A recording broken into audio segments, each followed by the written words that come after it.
Vous souvenez-vous, au début de cette incroyable épopée, quand la Corée n'était qu'un petit royaume, encerclé par de puissances hostiles? Aujourd'hui, elle est aux portes des étoiles. Comme quoi, la distance se mesure aussi en volonté.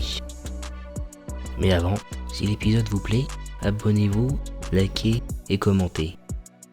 Merci pour votre soutien.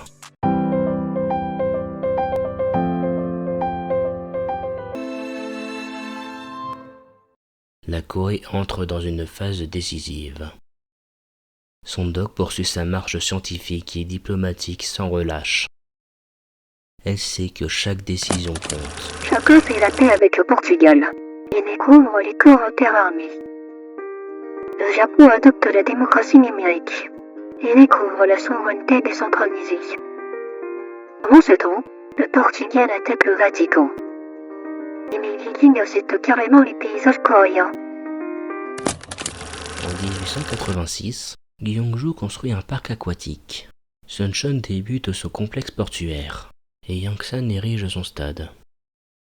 Pingala, fidèle conseiller, reçoit sa dernière promotion, donnant un nouveau moment historique pour la Corée. Le Japon découvre les villes flottantes. Le Portugal, lui, dans sa satellite, il décide que le confucianisme ne dominera pas le monde. Quant à la Norvège, il découvre le sport professionnel. En 1888, Kumasi reprend la construction de son usine. Son-deok, pragmatique, fait venir Sergueï Korolev, l'un des plus brillants ingénieurs du siècle. Croyez-moi, ce personnage illustre va nous être beaucoup plus utile que vous ne le pensez. Le Macédoine veut entrer dans la course à l'espace. Un espion japonais reçoit une promotion. L'autre reproche à chacun son manque d'exploration. La Norvège découvre les vols avancés et obtient une nouvelle relique, le livre des non-morts. En 1890, Gwangju répare sa bourse. Korolev se rend à Gyeongju pour superviser les travaux spatiaux. Une routine de géant, pendant que d'autres observent le ciel. Ici, on construit le moyen d'y aller. Le Japon gagne une relique, les chroniques de la chute. La Macédoine rêve de fonder une nouvelle ville. Le Portugais travaille activement à envoyer un homme sur la Lune, tandis que la Norvège tire la relique du jour intérieur de l'année prochaine. En 1892, Mogadiscio lance un projet humanitaire pour le Japon. Son-deok adopte l'héritage mercantile. Les routes commerciales ressemblent à des constellations. On ne sait jamais vraiment qui éclaire qui. Chacun propose une alliance scientifique avec la Corée. Son-deok accepte, moyennant finance bien sûr. Les Zoulous veulent capturer toutes les capitales. L'Espagne approuve la flotte japonaise. Et le Portugal découvre la nanotechnologie. La Norvège, elle, cherche de nouveaux territoires. En 1894, un ouragan de catégorie 4 approche des côtes coréennes. Il s'élève de la terre jusqu'au ciel, puis redescend sur terre, et reçoit la force de ce qui lui est supérieur et inférieur. Un peuple méconnaissant son passé, ses origines et sa culture est comme un arbre sans racines. Malgré la tempête, la science et la culture avancent. Les matériaux intelligents et le patrimoine culturel sont découverts. Gyeongju lance le projet de lancement de la colonie martienne. Grâce à Korolev, ce projet est immédiatement achevé, amenant un nouveau moment historique. La Corée n'a plus qu'une seule étape avant de dominer le monde, attendre 50 années-lumière. Gwangju et Mekele lancent un projet humanitaire pour le Japon, tandis que Gyeongju crée une grande roue. Parfois, entre deux tempêtes, l'histoire trouve quand même le temps de s'amuser. Les Zoulous adoptent la démocratie numérique et ont découvert la souveraineté décentralisée. Le Portugal veut entrer dans la course spatiale. L'Espagne découvre la course à l'espace. Et la Norvège obtient une nouvelle relique, les fleurs hurlantes. En 1896, Kumasi inaugure son parc aquatique. La Corée atteint sa première année-lumière sur 50, une étape symbolique mais décisive. Ils lance un satellite et amorce le projet Manhattan. Alexandre menace Tusa. Le Japon fonde une nouvelle île baptisée Okayama, tandis que l'Espagne découvre les fusils et la Norvège les satellites. En 1898, le compte à rebours vers la domination spatiale est lancé. Sentez-vous cette accélération? À ce rythme, même la lumière doit vérifier ses notifications. Les Zoulous commencent à envoyer un homme sur la Lune. Alexandre menace l'Espagne, alors que le Japon accueille une centrale solaire Zoulou. Le Portugal promeut un espion, tandis que Menelik râle que le Japon ne possède aucune colline. En 1900, Mekele érige son usine. 3 sur 50. C'est lent, mais chaque pas compte quand on mesure en galaxie. Le Japon dénonce l'Éthiopie et cherche à s'agrandir, tandis que la Norvège fonde la ville de Stevemo.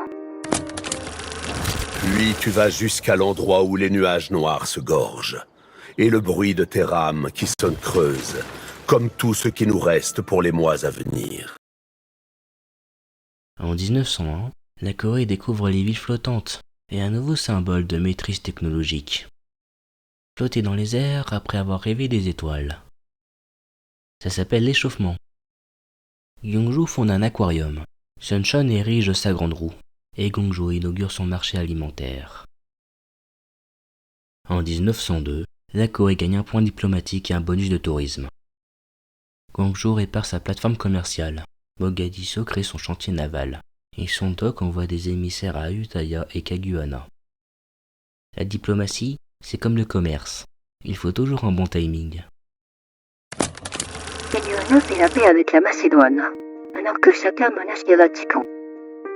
Le Japon adopte la démocratie et devient souverain de 16.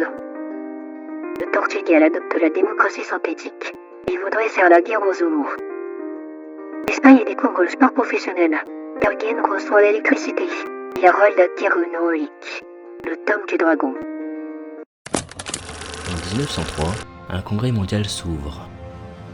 Sandok réclame une route commerciale, de l'or et de pans de victoires diplomatiques. Elle veut aussi renforcer la technocratie synthétique avec une doctrine joker. Et, surprise, elle obtient presque tout.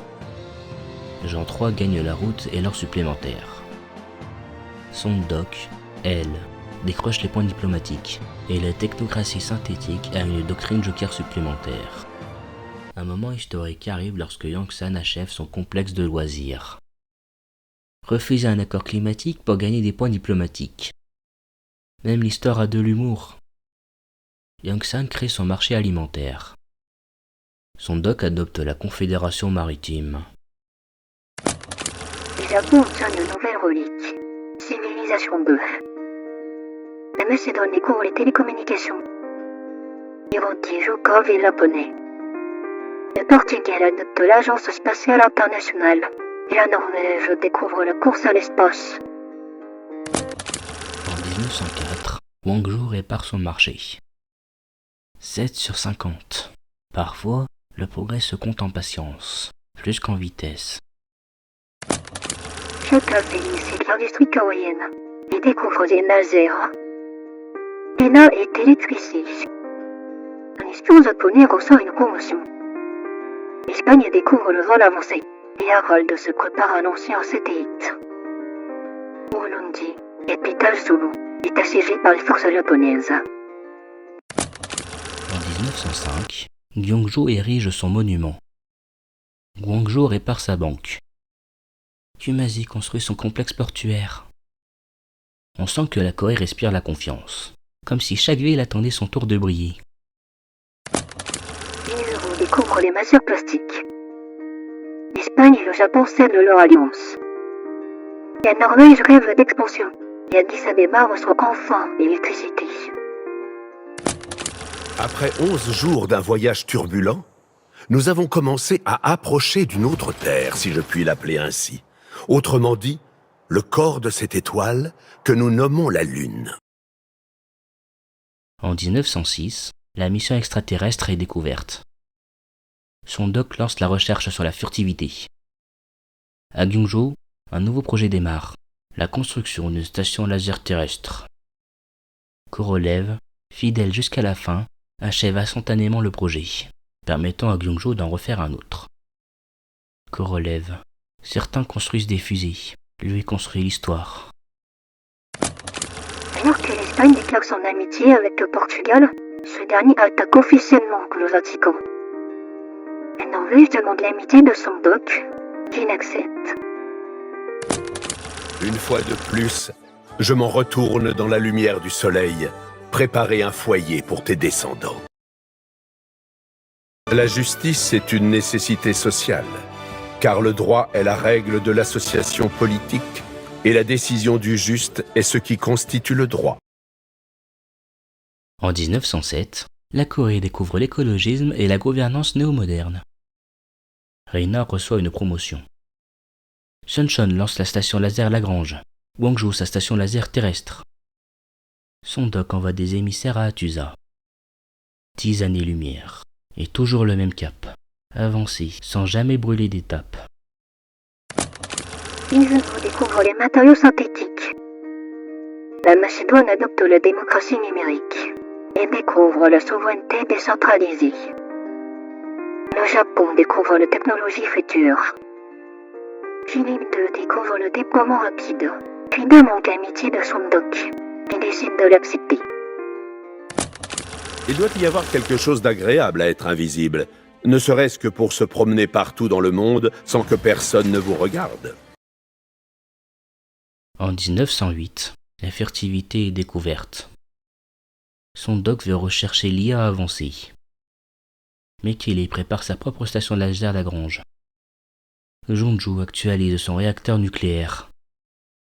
La furtivité, l'IA, le nucléaire, la Corée n'a jamais cessé de distancer le monde. La Macédoine est suzeraine de Taurga. L'Espagne cherche à s'agrandir. La Norvège déclare son amitié avec le Portugal. On passe rapidement sur l'année 1909, car la Corée n'a fait que gagner sa 14e année-lumière. Parfois, le silence du progrès en dit plus long que ses révolutions. La Macédoine dénonce la Norvège et attaque le Japon. Le Portugal a découvert une relique archéologique, le Parchenon. L'Espagne commence à créer une statue de la liberté à Cordoue. La Norvège découvre les corps interarmés. En 1910, Kyung-jo finit son projet de construction d'une station laser terrestre. Aucune supplication ne te fera donc tourner un regard favorable vers ta créature, qui implore ta bonté et ta compassion. L'intelligence artificielle avancée est découverte. Kyung-jo et Yangsan construisent de nouvelles stations laser terrestres. Son doc recherche les systèmes prédictifs. Quand la science commence à prédire l'avenir, c'est qu'elle a déjà dépassé le présent. Accusant de domination zoulou, Naonza déclare la guerre au Japon et au Portugal. Ces derniers ont envoyé un homme sur la Lune. Jean III ne veut plus que la culture portugaise domine le monde. La Macédoine découvre le patrimoine culturel, tandis que le Japon découvre la robotique et l'Espagne découvre les commentaires armés. En 1912, il y a une tempête de sable près de Gwangju. Même quand le sable recouvre tout, la lumière finit toujours par passer. Suncheon envoie un négociant à Code du Kusa. Gwangju, Kumasi et Jinju créent leur station laser terrestre. La Macédoine découvre le vol avancé. Le Japon pigne sur ses thèses alchimistes zoulous. Le Portugal commence le lancement de la colonie martienne. La Norvège propose une alliance économique avec la Corée, acceptant qu'on nom de Nord Viking au passage. Skedsmo, en Norvège, est alimenté en électricité. L'Éthiopie fonde la mine d'Alamata. En 1912, Mogadiscio bâtit un quartier résidentiel. Les Zoulous ont découvert les matériaux composites. Le Japon va piller une bibliothèque Zoulou. Le Portugal découvre l'écologisme. En 1913, une station laser terrestre et une station laser Lagrange sont créées. le négociant de Jeonju repart vers Ulundi. De nouvelles stations laser terrestres voient le jour à Suncheon et Jeonju. Gyeongju prépare un lancement de la station laser Lagrange. À force de construire des lasers, la Corée finit par illuminer le monde. La Macédoine propose un accord commercial à Sundok, qu'il renégocie avant d'accepter. Gion, dans l'Empire gris, et Yamar, en Norvège, sont alimentés en électricité. Le Japon, puis encore plus Zulu. Le Portugais adopte la démocratie, dénonce les Zulus et forme une alliance avec l'Espagne, avant de découvrir la gouvernance néo-moderne. L'Espagne découvre la balistique avancée. Que l'ennemi ne sache jamais comment vous avez l'intention de le combattre, ni la manière dont vous vous disposez à l'attaquer. Car, s'il se prépare en tout lieu, il sera partout en défaut. En 1914, les systèmes prédictifs sont découverts. Sondok lance la recherche des télécommunications. Quand on commence à prédire l'avenir, c'est souvent qu'on l'a déjà construit. Les Zulus ont envoyé un homme sur la Lune, et ont découvert la gouvernance néo-moderne, avant de faire une alliance avec la Macédoine. Le Japon fait une alliance avec le Portugal. Ces derniers font la huit de Faro, et font une alliance avec la Norvège, qui, de son côté, découvre le déploiement rapide. L'Espagne découvre les réseaux sociaux. En 1915, une station laser Lagrange voit le jour. Une station laser terrestre se prépare à Mekele. La lumière parcourt l'espace, mais ici, c'est la Corée qui la fabrique. Nanado déclare la guerre au Japon. Il découvre l'écologisme. Les Zulus renoncent à ce que leur culture domine le monde. La Macédoine découvre les satellites, alors que le Portugal découvre la fertilité. En 1916, une station laser terrestre supplémentaire est créée. Kumasi en crée une autre. Chaque rayon que Sundok lance vers le ciel, c'est un peu d'histoire qu'elle grave dans le vide. La Macédoine découvre l'écologisme. Le Japon découvre la gouvernance néo-moderne. Le Portugal envisage de faire la guerre contre Nanmadol. L'Espagne déclare la guerre à Cusa. Le Zulu a été violé par un espion. L'Éthiopie déclare la guerre à la Corée. Harold envisage et déclare une guerre de protectorat contre l'Espagne. Les Zulus, Atusa, le Portugal, le Vatican, Grenade et Kenyon déclarent la guerre à l'Éthiopie. En 1917, une autre station Lagrange et une autre station terrestre sont créées. Le plus gros problème de la communication, c'est l'illusion qu'elle existe. Les télécommunications sont découvertes. Le négociant de Gyeongju retourne à Suncheon. Sundok lance la recherche de la technologie future. Gyeongju veut lancer une nouvelle station laser Lagrange alors que Yongsan commence la construction d'une station laser terrestre. La Corée touche presque les étoiles, et pourtant, elle garde les pieds sur terre. La Macédoine félicite la bravoure de la Corée et découvre la gouvernance néo-moderne. Les Zulus ont créé une ambassade permanente en Norvège. L'Espagne dénonce l'Éthiopie, et puis le serbe d'Atusa. La Norvège a envoyé son satellite et dénonce l'Éthiopie. Et envisage de déclarer de nouvelles guerres contre ce pays. Comme le dit l'adage, il faut savoir marcher avant de courir. Nous avons fait un premier pas avant d'enchaîner les enjambées.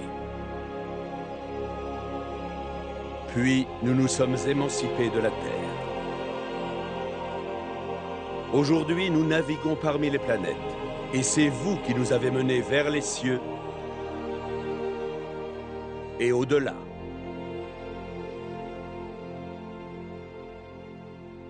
En 1918, alors que, dans notre monde, on signe la fin de la Première Guerre mondiale, dans une réalité parallèle, la Corée achève la terraformation de Mars.